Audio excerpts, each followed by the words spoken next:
Hello once again everybody, and welcome to the next deck list profile. This time it'll be Machina, and it's real nice to get around to this deck because I never got around to it during set 7. I didn't even have my YouTube channel at that point, and now they're finally getting a fresh coat of paint. Before we get to the deck list, I do want to just reiterate that there's a lot of decks coming out with the combined set, so I am trying to get through them all relatively quickly, but also make sure the deck lists are at least halfway decent starts for decks. And if I don't have a solid top winning deck list, I will at least just specify that this is probably at least a decent starting point. The problem with Machina deck lists right now is it was a topping deck list in set 12, but we basically kind of just skipped the set 12 format and went straight to 13, so it's already kind of lost some strength, but I think it's still a good, cohesive, fun deck. So I just don't want to specify that it's probably not top tier meta, but it will still function. You'll still have fun with it and still enjoy it.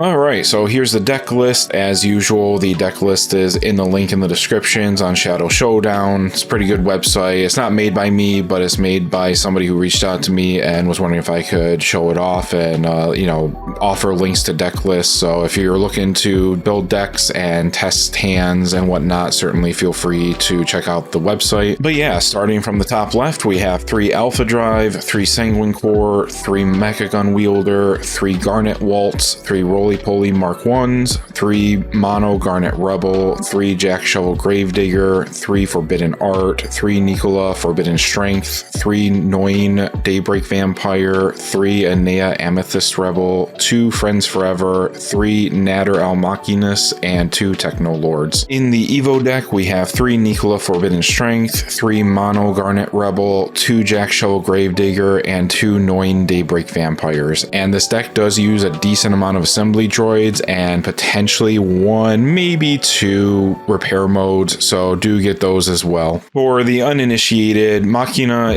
revolves around Mono Garnet Rebel that can buff up your board really strong, and she herself on Evolve gets Storm, and so she can potentially swing for 5 or 7 damage depending on if you do use her Evolve ability. And so the whole point of the deck is to try to, as quickly and efficiently as possible, get 5 Machina cards on the field. I should slightly clarify and say 5 Machina followers because Mono can only evolve when there's 5 Machina followers on the board, so Sanguine Core does not count. Even though it's a Machina card, it is an amulet. If you're already familiar with the game enough, or Machina cards in general, you're probably good to just go from here and start testing and see what works or doesn't work for you. But if you're kind of new to Machina or just Shadowverse in general, up next will be my card for card recap of what each card does and its general purpose in the deck.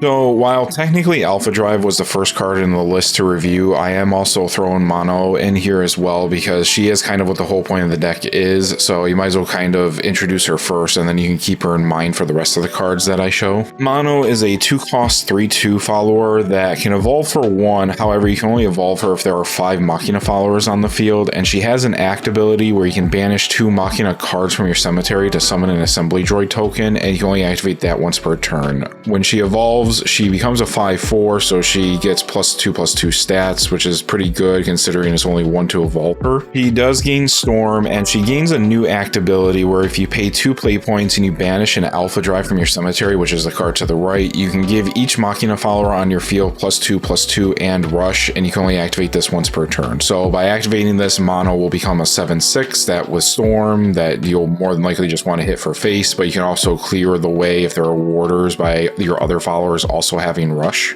Her Alpha Drive is a 1-cost spell that you can choose one of the following 2 effects. You can either select a Machina follower in your cemetery and add it back to your hand, or you can select a Mono Garnet Rebel in your cemetery and just summon it, which is actually ultimately 1 play point less to summon back from the cemetery than just hard summoning Mono from hand, so it helps kind of keep your play points efficient towards getting 5 Machina followers onto the field. This deck, you will notice, has several different ways to kind of cheat out followers allows for like 1, maybe 2 play points, but that's probably a little generous. But generally speaking, 1 play point less. And so over time, it kind of accumulates up and you can actually kind of get a pretty good board and play mono on 1 turn by cheating out, 1 or 2 play points within that turn. That's not even counting the fact that mono herself kind of cheats out a assembly droid for free, which basically means 1 less play point costed to play the assembly droid. And granted, you're having to banish 2 Machina cards, but the whole entire deck is just Machina cards, so that's a very low cost at this point. It was a little more of a big deal during set 7 when it first came out, because not the whole deck, there wasn't enough cards that were Machina to make a whole Machina deck, or at the very least, if there were enough cards to make a Machina deck, the remaining Machina cards were very bad or just very mediocre, and so people would rather just run other better non-Machina cards for consistency and just other purposes in the deck. But now, generally speaking, there's enough Machina cards that for the vast majority of the deck, you're probably going to run a Machina card. Maybe 1 or 2 cards that aren't, but yeah, most of it is Machina. So the next card to talk about is the consistency card, Sanguine Core. It's a 1-cost amulet that says on Fanfare, you look at the top 2 cards of your deck and you can reveal a Machina card from among them and add it to your hand and put the rest on your bottom of your deck in any order. And then you can bury this card and put an assembly droid token into your EX area, but you can only activate this when you have at least 5 Machina cards in your cemetery. Prior to set 12 and 13, getting that 5 Machina cards in the cemetery was a little bit of a hassle because sometimes you just kind of hit a decent amount of non-Machina cards you'd run in the deck. But again, now that like 95+% of the deck is Machina, this shouldn't be as much of a hurdle to get over. There are some neutral Machina cards that are good despite it being a neutral card. I know a lot of people generally think that neutral cards are kind of meh in decks, but Machina actually has some decent ones. And this one is Mecha Gun Wielder. It's a 1-cost 1/2 follower that on Fanfare you can put an assembly droid token or repair mode token into your EX area. And last words, you can discard a Machina card to draw another card. For all intents and purposes, you can pretty much ignore the repair mode token. I do like to have a couple tokens in my deck just to make sure I have it in case there is that one weird off chance that I just need to gain a little bit of life with repair mode. But for 99% of the deck, you're always just going to summon assembly droids to your EX area, and yeah, you're just going to play them because that's the whole point of the deck. Repair modes are more for the Haven and Runecraft builds of Machina, so you don't really have to worry about them that much in this deck.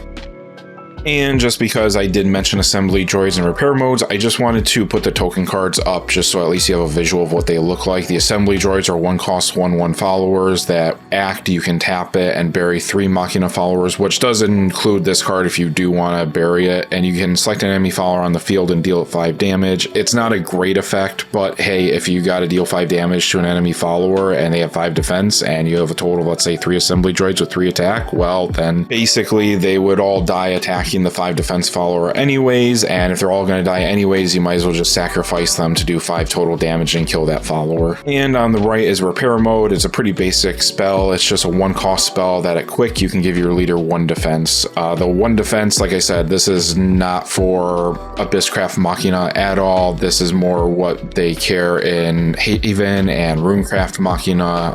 In Haven they tend to sacrifice the tokens to get additional effects, and in Runecraft Machina you tend to cast this as a 1-cost spell that triggers something. But I'm starting to digress, so let's get on to the next card. Garnet Waltz is a 1-cost spell that you can choose one of 2 effects. You can either 1, deal 2 damage to each enemy leader and 1 damage to your own, or 2, summon an assembly droid token and put an assembly droid token into your EX area. But if there's a mono Garnet Rebel on your field, you can summon that second token instead. So this is one example where you can get 2 play points worth of card value by only paying 1. Especially if you play Alpha Drive for 1 to summon mono back, and then you play Garnet Waltz for 1 to basically get 2 assembly droids. You've basically played 2 play points to get 3 play points worth of cards, and then you could use mono's act ability and sacrifice and banish 2 Machina cards from your cemetery to your banish zone to get another assembly droid for free. So essentially for 2 play points you get 4 followers, which is pretty good value.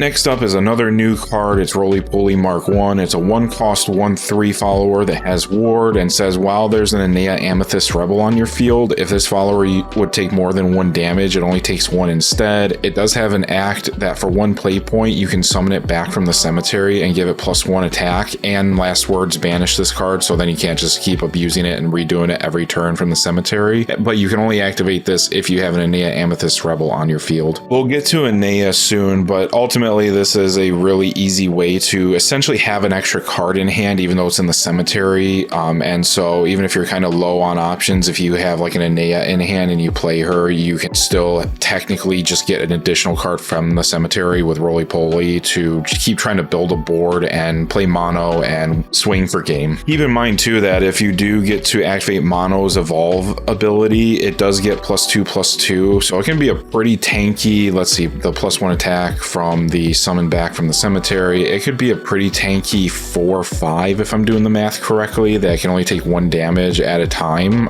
Granted, the enemy may just deal with Enea first, so then this gets weaker, but if they don't have an option for Enea, they gotta just keep running into Roly Poly.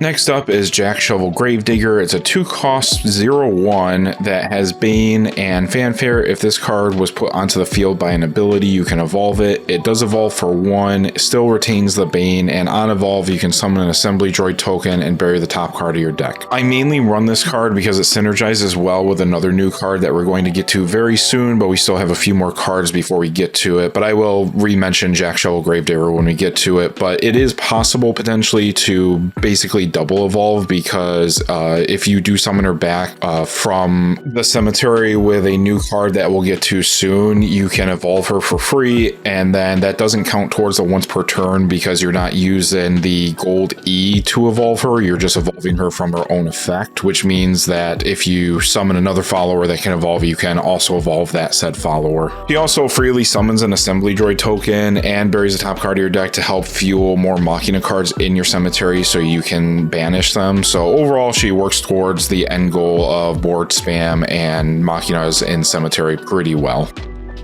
Next is a tried and true classic, Nicola Forbidden Strength and the Forbidden Art spell, and this all kind of falls under what I call the Forbidden package of cards. Forbidden Art is a 2-cost spell that says select an enemy follower on the field and deal 4 damage. However, if there's a Nicola Forbidden Strength on the field, you can deal 6 damage instead. Nicola Forbidden Strength is a 3-cost 3/3 follower that on Fanfare you can bury the top 2 cards of your deck. He evolves for 1, and on evolve you can select a Machina card that costs 2 or less in your cemetery and add it to your EX area, and it costs 2 less to play this turn. So based on the on evolve effect, Forbidden Art is a pretty solid card to get back with Nicola's on evolve effect, but you can also grab things like Mono or Sanguine Core or Mecha Gun Wielder or really anything else that's a 1 or 2 cost. Everything is pretty solid, even if it's a 1-cost card. You can even grab back Alpha Drive if you needed to recast and summon Mono. So there's a lot of flexible options, and you don't have to strive to get a 2-cost specifically for it. You could always re-grab back Roly Poly Mark 1, even though you might not have the 1 spare play point to play him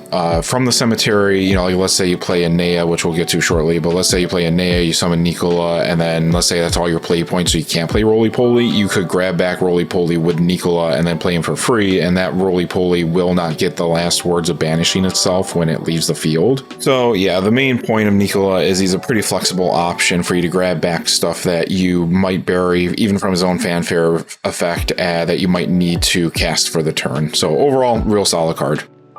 Next up is Noin or Noon.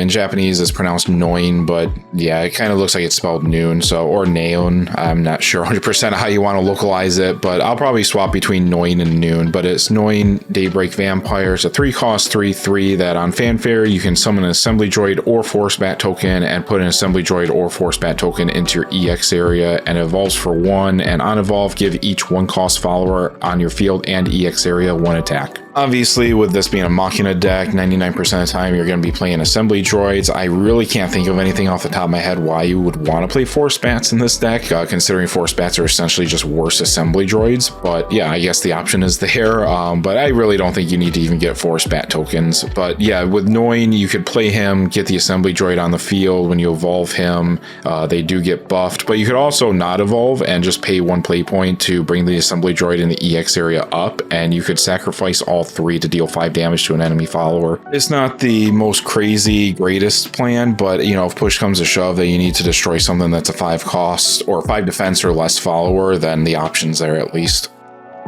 Okay, we have finally gotten to Anea Amethyst Rebel. She's a 4-cost 2/2, so a little understated. However, her fanfare says you can search your deck for a Machina follower that costs 3 or less and summon it, and then shuffle your deck. And on last words, you give your leader 2 defense. The 2 ideal Machina cards you want to grab is either Nicola Forbidden Strength or Noin Daybreak Vampire, because they're both 3 costs and they can evolve. I suppose worst case, maybe you could also summon Roly Poly off of Anea, but that seems really not worth it considering Roly Poly only costs 1 play point and you can get a 3 cost or less and you can still freely evolve for the turn. So you kind of want to look for a 3 cost or less follower that can evolve, which is why I do mention Nicola and Noin.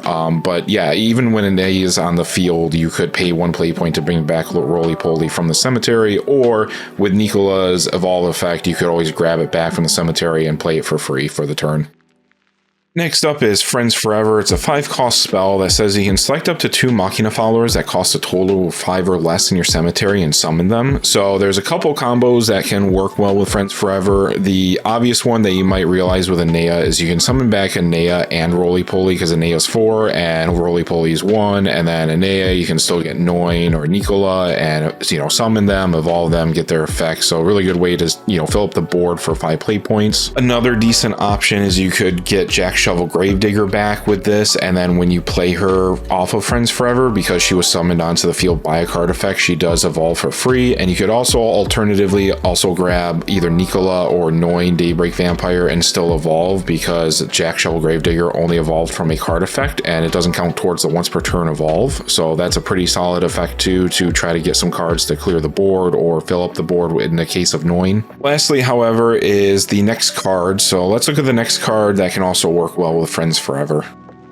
The last new card in this deck is Natter Al Machinus. It's a 5-cost 4/4 follower that is not only Nattera but Machina in attribute as well. And you can see that it is a 5-cost, so you can play this back with Friends Forever, because Friends Forever says you can summon up to 2 followers back.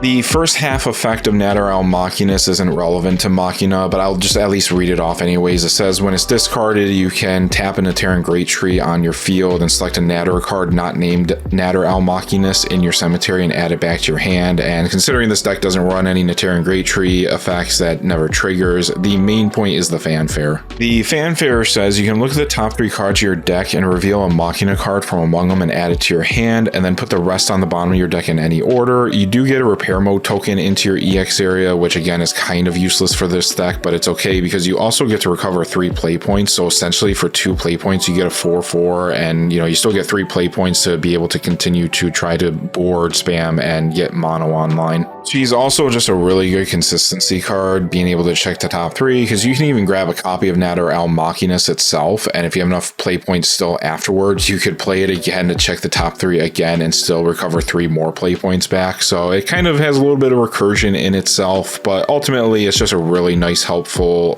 consistency card that can get buffed up to a 6/6 with mono if you do activate her Alpha Drive effect. The last card in the deck is Technolord. It's a 6-cost 6/6 follower that says on fanfare you can banish 3 Machina cards from your cemetery and choose up to 2 of the following effects. You can either 1. Select an enemy follower on the field and destroy it. 2. Select an enemy amulet on the field and destroy it. 3. Deal 3 damage to each enemy leader. Or 4. You can search your deck for a Machina card not named Technolord, reveal it, and add it to your hand and shuffle your deck. So as you can see, it's a pretty flexible card based on what you need, and considering there's a lot of amulets now in the game, such as not only Nateran Great Tree, which is honestly not even a great option to destroy, but things like the Val Trusty Getaway Car in Swordcraft or the Magic Train in Abysscraft. I think this card is kind of needed at like 1 or 2 copies in a deck to be able to deal with cards like that. Also, it just helps you be able to have more consistency, where if you're missing things like Alpha Drive, which can happen pretty frequently, surprisingly, you can also just tutor Alpha Drive and just get it back to your hand. And there you have it, guys. Hopefully that deck list is a good starting point for you to build Machina. I know there's a few cards that are not in this deck that I think I've seen decks run, such as Robo Goblin or other Machina based cards like Mecha Wing Angel maybe, but you know, I wanted to kind of use the newer cards to a certain degree, but also kind of have like the same general game plan that you would want with mono. And it just seems like with Friends Forever and Garnet Waltz, it works pretty well. But yeah, hope you guys have a great day, and I'm getting pretty close to 100 subscribers, so if you could just hit subscribe. Let's try to get to 100 before the end of the year. I think it's pretty doable. I think I'm about 10 subscribers short, so yeah, just don't forget to hit subscribe if you appreciate the videos, and if you have any questions or anything, feel free to leave a comment, and I do try to read them all, and if applicable, you know, reply to them. So have a great day, guys. Bye.